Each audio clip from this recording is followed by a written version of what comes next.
So in this proof, we have to prove that line segment HA right here is congruent to line segment DE. To do that, we have to prove that these two are congruent so that we have enough information for these, and so on.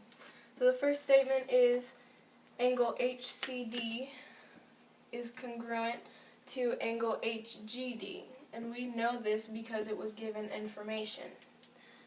Also, we know that line segment HD is congruent to itself because the reflexive property congruent says that it has to be congruent to itself.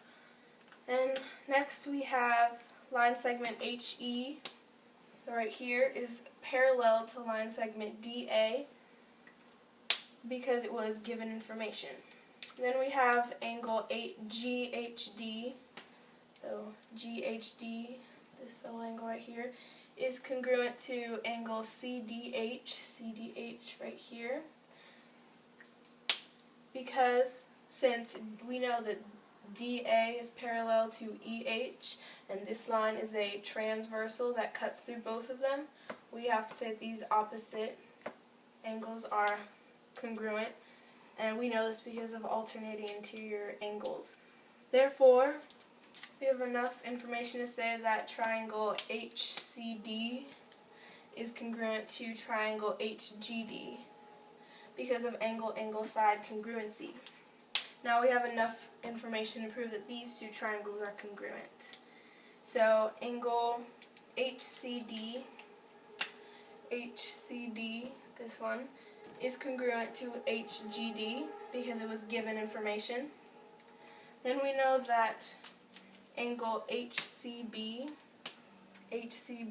right here, plus HCD right here together, they make 180 degrees because of the definition of supplementary angles, and we can also say the same for these two angles.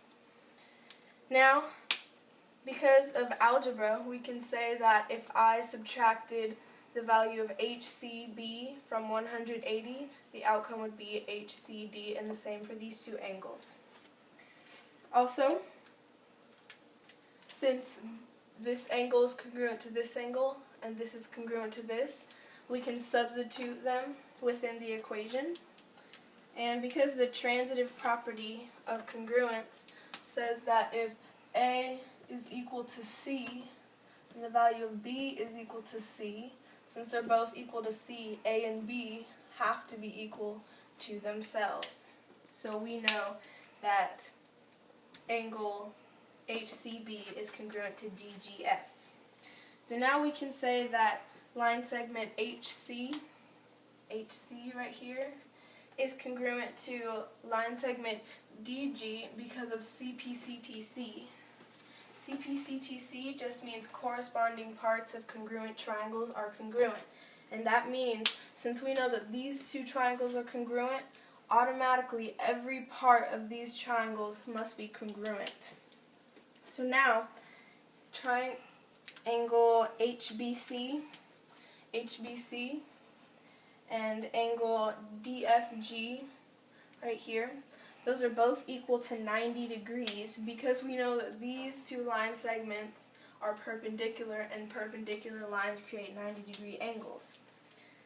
Now we have enough information to say that triangle HBC is congruent to triangle DFG because of angle-angle side congruency.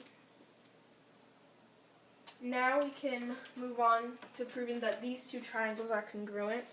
So line segment HB, this line right here, is congruent to line segment DF because of CPCTC, which means corresponding parts of congruent triangles are congruent.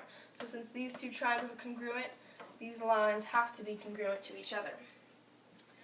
So now angle HBA and DFE are equal to 90 degrees because we know that these lines are perpendicular, and perpendicular lines create 90-degree angles. And we also can state that line segment AB right here is congruent to EF because it was given information in the beginning. Therefore, we can say that triangle HBA is congruent to DFE because of side angle side congruency.